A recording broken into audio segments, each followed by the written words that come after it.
à toutes et à tous et bienvenue sur Beyond Yourself. Je suis Julie Danet, coach business et leadership et mon objectif est simple. Je suis là pour t'accompagner dans le développement de ton business et de ton mindset pour t'aider à passer au niveau supérieur et devenir un ou une véritable chef d'entreprise. Alors si tu as besoin d'aide pour gagner en clarté, avoir un œil extérieur et monter un business aligné avec toi-même, rejoins-moi sur Instagram ou sur LinkedIn pour en discuter. Hello, j'espère que vous allez bien. Je vous retrouve aujourd'hui pour un nouvel épisode sur Beyond Yourself, le podcast. Et je dois avouer que ce podcast sort un jour en retard, tout simplement parce que j'ai un gros rhume depuis mercredi dernier et je pense que vous allez l'entendre encore, mais je parle un peu du nez. Donc j'ai essayé de repousser l'enregistrement pour que ce soit plus agréable pour vous. Pour écouter, malheureusement, mon nez ne se débouche pas correctement, donc je vais enregistrer quand même cet épisode parce que je veux absolument qu'il sorte cette semaine.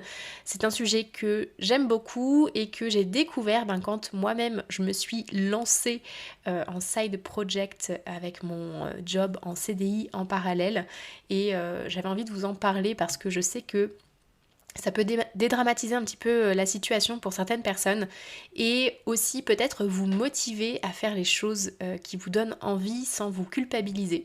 Donc aujourd'hui, on va parler de ce que c'est d'être slasher ou slasheuse, savoir ce que c'est exactement, savoir comment gérer. Je vais vous parler aussi de mon expérience personnelle parce que clairement, je me considère comme slasheuse maintenant que je sais bien ce que ça veut dire et je sais que parfois, je me suis quand même poser pas mal de questions autour un peu de cette envie d'avoir plusieurs choses à faire en même temps, de vouloir se développer sur différentes compétences, sur différents métiers, etc.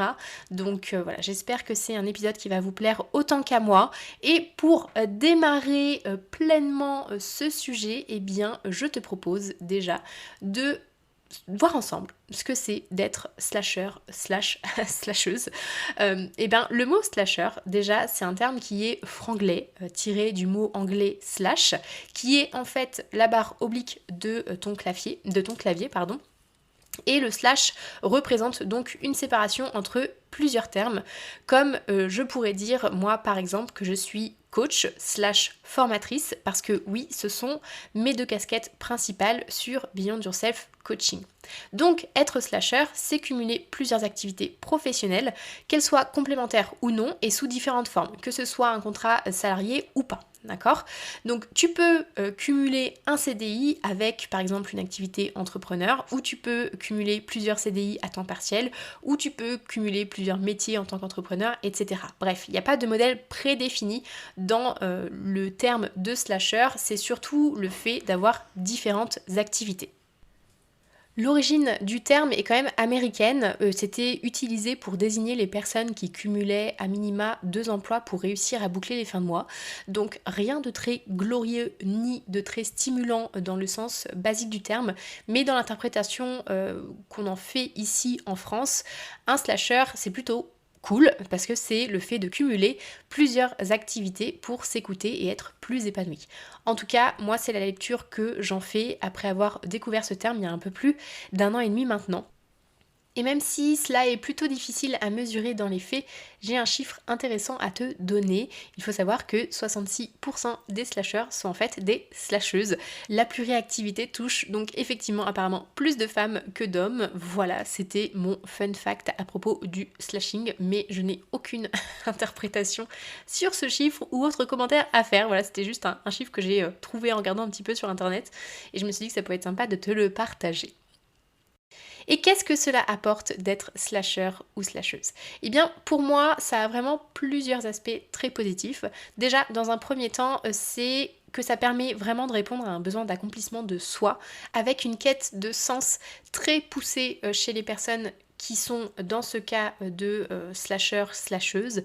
Et par exemple, je sais que pour ma part, j'ai besoin énormément de me développer et de découvrir régulièrement de nouvelles choses pour me sentir à ma place, pour me sentir bien, pour me sentir épanouie. Donc ça rejoint clairement ce besoin d'accomplissement de soi et ça lie aussi avec le deuxième point que j'ai souligné sur qu'est-ce que ça apporte d'être slasher.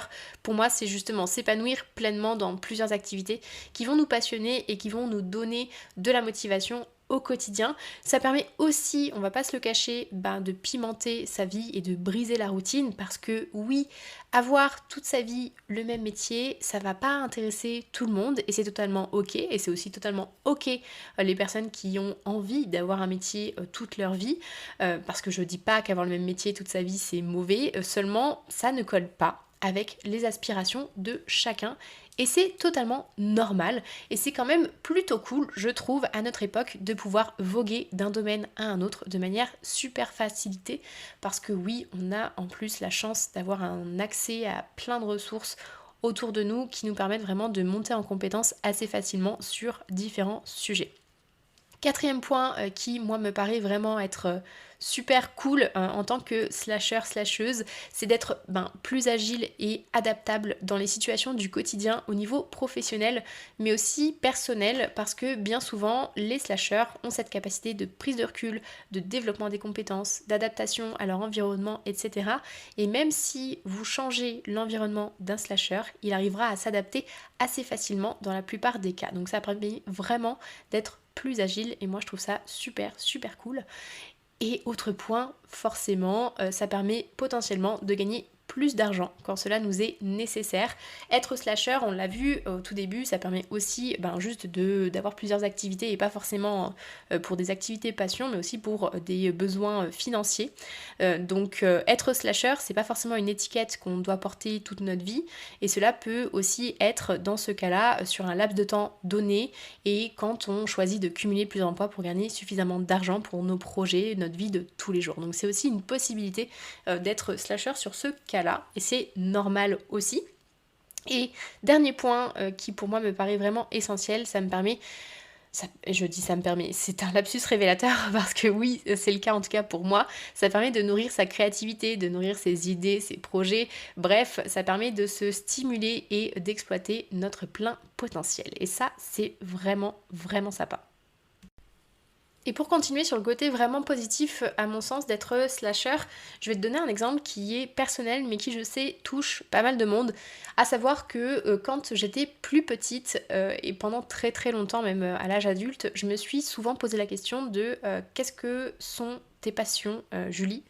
Et je n'avais jamais de réponse à donner à cette question, tout simplement parce que je considérais que j'étais quelqu'un qui était très curieuse de découvrir plein de choses, d'apprendre plein de nouvelles choses. Pour autant, j'avais pas un ou deux ou trois sujets sur lesquels vraiment je me passionnais, j'avais envie vraiment de pousser le sujet à fond, etc. Non, j'ai jamais eu ce type de passion comme certains peuvent avoir et j'étais admirative en fait de ces personnes-là et je m'en voulais un petit peu aussi et c'est là où c'est mauvais et c'est pas du tout positif pour une personne de s'en vouloir pour ce genre de choses, mais je m'en voulais de pas avoir de passion parce que je me disais mais c'est pas normal, la plupart des gens ont des passions et ils arrivent à se mettre à fond sur un sujet et voilà, ils apprennent plein de choses, ils pratiquent, etc., etc. Et en fait, en grandissant, je me suis rendu compte que c'était pas un problème en soi de ne pas avoir de passion, mais que moi au contraire je me passionnais mais pour plein de choses différentes et je me passionnais surtout sur le fait de découvrir les choses. Donc être slasher pour moi c'est vraiment ça, ce côté découverte, ce côté épanouissement, ce côté c'est pas grave si on n'a pas une seule chose sur laquelle on a envie de se dédier mais qu'on a envie de dédier notre temps, notre énergie, notre argent sur différents sujets, c'est tout à fait normal. Donc le slashing est là pour nous prouver qu'effectivement ce n'est pas anormal de ne pas avoir de passion et c'est totalement ok de faire comme on le souhaite. Donc moi depuis que j'ai découvert ça, c'est vrai que ça m'a pas mal soulagée sur le fait de ne pas avoir de passion. C'est vraiment une question que je me suis posée énormément quand j'étais petite et maintenant ça va mieux. Donc j'espère que ça te permettra aussi toi de te sentir mieux si jamais tu es dans ce cas-là. Et j'ai une question aussi qui peut peut-être venir dans ton esprit, c'est est-ce que être slasher, c'est être instable? Alors tu te doutes bien qu'avec cette question qui est pour moi très subjective, il n'y a pas qu'une seule réponse possible. Et oui, je ne vais pas te mentir, au sein de certaines entreprises ou pour certains potentiels clients, le côté slasher peut faire peur. Sous couvert de personnes pas capables de se fixer, des personnes prêtes à partir à tout moment pour de nouveaux horizons, des personnes qui vont avoir peur de l'ennui potentiel sur leur poste, etc., etc. Et oui, ça peut arriver, mais pour contrer ces peurs en face de toi, moi je te propose d'être totalement honnête sur ta manière de fonctionner et sur ce dont tu as besoin. Par exemple, je sais que moi-même, je suis slasheuse depuis toujours, comme je te l'ai dit avec ce côté, je me pose des questions sur mes passions, même si j'avais vraiment jamais mis un terme dessus avant, il y a quelques temps maintenant, je dirais que ça fait 2 ans maintenant que je sais que ça existe et que j'ai réussi un peu à mettre une étiquette dessus, on va dire. Mais quand j'ai passé des entretiens en 2018 pour changer de boîte, j'ai été très cash avec mon futur employeur en leur disant que j'avais besoin d'être régulièrement stimulée et que si je commençais à m'ennuyer sur mon poste, je les préviendrais le plus tôt possible, soit pour trouver des solutions, soit pour préparer mon départ. Et mon honnêteté sur le sujet n'a pas fait peur, au contraire, ça a été très bien accueilli et je sais pertinemment que ce ne sera peut-être pas le cas chez tous les employeurs, mais au moins toi, en parlant, tu restes aligné avec ce que tu as envie de faire de ta vie, tu restes honnête avec toi-même et tu restes aussi honnête avec les gens autour de toi.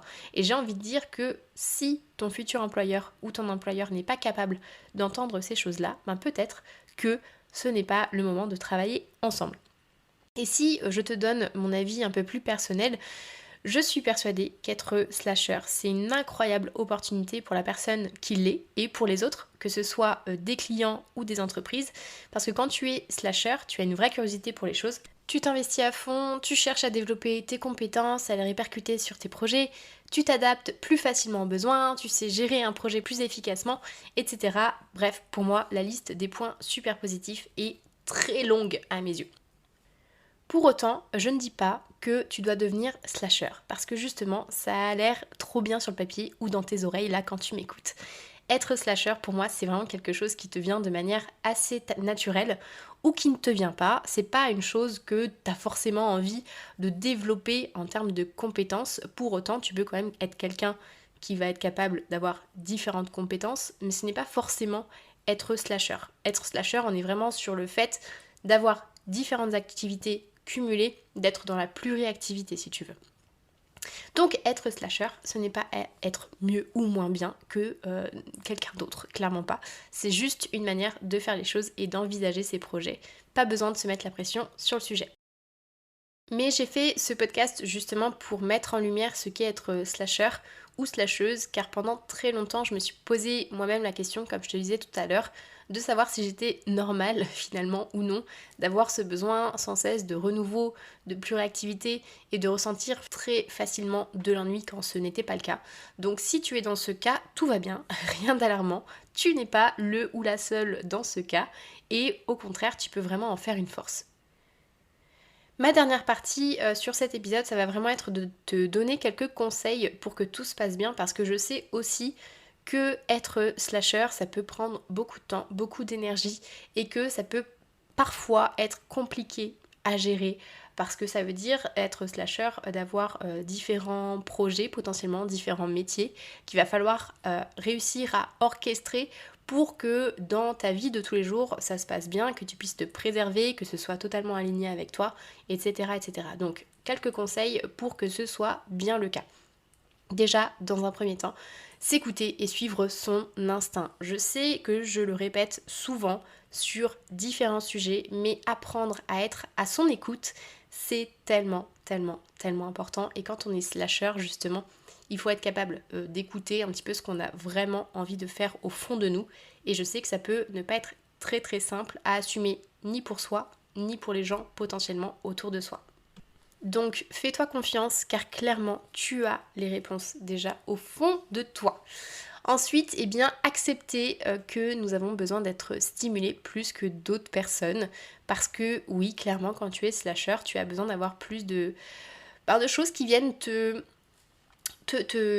stimuler au quotidien, que ce soit au niveau pro, que ce soit au niveau perso, tu as besoin qu'il y ait plus de choses à faire, plus de sollicitations potentiellement pour te sentir bien. Et il y a des personnes qui peut-être vont te regarder avec des grands yeux en disant mais t'es folle ou quoi? Et ça c'est pas grave, c'est leur perception de la chose. Toi, il faut que tu puisses accepter effectivement que tu vas avoir besoin peut-être de choses différentes et de plus de choses que d'autres personnes. Et je rebondis sur ce que je disais juste avant, effectivement, tu peux t'attendre aussi à recevoir des remarques potentielles autour de toi. Parce que non, tout le monde n'est pas fait pour être slasher et que il y a beaucoup de personnes qui vont être plutôt dans ce qu'on appelle la normalité, entre guillemets, d'avoir une activité, de se concentrer sur une chose et de pas, à leurs yeux, peut-être s'éparpiller sur différents sujets. Voilà, donc tu auras peut-être des remarques, mais c'est lié à leur vision des choses, à leurs propres peurs, à leurs propres croyances. Donc ce sont des choses qui leur appartiennent et ce ne sont pas les tiennes de croyances ou de peurs. Donc bien faire le distinguo entre ce que les gens pensent et ce que toi tu as envie et ce que tu penses au fond de toi. Ensuite, pour toi, il va être super important de définir tes besoins et de définir ton équilibre. Qu'est-ce que tu as envie de faire? Qu'est-ce que tu n'as pas envie de faire? Qu'est-ce que tu as envie de dédier en termes de temps, en termes d'énergie, en termes d'argent aussi sur les différents projets potentiels que tu as envie de mettre en place? C'est à toi de poser les bases, de mettre en place tes piliers pour que ça puisse bien se passer sur la suite. Et lié à tout ça, mon prochain conseil, c'est effectivement d'apprendre à t'organiser pour être capable de tout gérer. Parce que si tu décides d'être, je ne sais pas, boulanger le matin et l'après-midi d'être formatrice ou d'être coach, eh bien forcément, ça demande quand même un minimum d'organisation pour que ton agenda puisse être équilibré, que tu puisses quand même avoir du temps pour toi, que tu puisses quand même avoir du temps pour dormir, parce que oui, c'est important, de te former, d'évoluer, de répondre à tes besoins clients, tes prospects, etc., etc. Donc, il faut quand même un certain rythme à mettre en place, une certaine discipline, et c'est mon prochain conseil, justement, de faire preuve de discipline pour être capable de tout caser, de tout mettre en place, de tout faire, de tout suivre, et ça peut demander un certain temps d'adaptation, et il faut être ok pour justement prendre ce temps, et justement cultiver la patience aussi de tout mettre en place parce que tu vas avoir envie de faire plein de choses comme tous les slasheurs et les slasheuses et il faut que tu arrives à faire le tri, que tu arrives à prioriser, il faut que tu arrives à organiser, il faut que tu arrives à trouver un rythme qui te correspond pour toi et pour les personnes aussi qui vont t'entourer, que ce soit au niveau professionnel mais aussi au niveau personnel. Dans tout ça, il va aussi falloir que tu prévois de te former et d'apprendre régulièrement en choisissant les supports qui te parlent le plus, que ce soit des livres, des podcasts, des vidéos, des formations que tu achètes en ligne ou pas en présentiel aussi. Tu dois pouvoir être capable justement de continuer à te nourrir sur tout ce que tu as envie d'envisager, sur tout ce que tu as envie de mettre en place au niveau de tes projets. Je l'ai déjà abordé rapidement, mais mon prochain conseil, ça va vraiment être de faire attention à ta forme, à ta santé, pour ne pas te perdre en chemin, que ce soit au niveau d'un équilibre vie pro, vie perso qui te corresponde, que ce soit d'avoir un bon niveau de sommeil pour recharger les batteries, être capable de se mettre en vacances, de se mettre totalement en off aussi régulièrement pour faire attention à ses ressources propres. Voilà, faire attention à sa forme, à sa santé, ça me paraît être un conseil indispensable pour que ça puisse se passer bien sur le long terme. Et moi, ce que je te propose aussi en termes de conseils, et ça rebondit sur mon partage d'expérience un peu plus tôt, c'est d'apprendre à en parler autour de soi pour normaliser un peu la chose et que tu puisses aussi te sentir plus à l'aise si besoin. Je sais que c'est pas toujours simple d'en discuter, je sais qu'on n'a pas forcément envie justement d'entendre les remarques potentielles autour de soi, mais plus tu vas assumer ta place, tes projets, tes envies, tes ambitions, etc. et plus ce sera simple aussi pour toi de te les approprier car tu seras plus à l'aise d'aller en parler de manière plus ouverte. Donc à partir du moment, et ça c'est un conseil pour beaucoup de choses dans la vie de manière globale, si tu es capable de parler de ce que tu fais, de ce que tu as envie de faire, etc., ça te permet de t'approprier beaucoup plus facilement les choses et de les assumer pleinement. Et mon dernier conseil, ça va être de t'entourer correctement, que ce soit au niveau pro ou au niveau perso. Parce que oui, quand tu es slasher, tu vas consommer beaucoup de ton temps et de ton énergie pour ces différents projets. Et il faut que les personnes qui sont autour de toi soient capables de comprendre ça et de te soutenir, de t'apporter vraiment un soutien inconditionnel. Donc fais en sorte de t'entourer correctement pour que tu aies un environnement qui soit le plus positif possible. Et justement, si tu es à la recherche de quelqu'un pour t'accompagner sur tes problématiques du moment et que tu as un profil de slasher ou de slasheuse, alors je suis peut-être la bonne coach pour t'accompagner dans tes ambitions, tout simplement parce que je sais ce que c'est, je suis totalement dans le sujet. Moi j'adore pouvoir apprendre différents métiers, je le fais tout le temps. Je suis coach, je suis formatrice, mais je suis aussi responsable marketing et communication sur d'autres projets. Donc ça me connaît, le fait d'avoir envie de faire plein de choses, de vouloir monter différents projets, d'avoir plein de choses en tête, ce côté très créa, etc. Le côté aussi au secours, je suis une imposteur et qu'est-ce que je suis en train de faire exactement? Je sais ce qui se passe quand on envisage de se lancer sur différents projets. Donc si jamais tu as envie d'en discuter, on peut en discuter ensemble avec grand plaisir, soit sur Instagram, soit sur LinkedIn, soit en réservant directement un appel découverte avec moi. Nous arrivons à la fin de cet épisode et je m'excuse si tu as tout écouté, tu as dû entendre les variations au niveau de ma voix, tout simplement parce que j'ai failli mourir plusieurs fois pendant cet épisode avec mes quintes de tout. Et voilà, ça a été pas top. Au niveau de l'enregistrement, j'espère que dans tes oreilles, ça aura quand même été et que ça t'a apporté ce dont tu avais besoin aujourd'hui.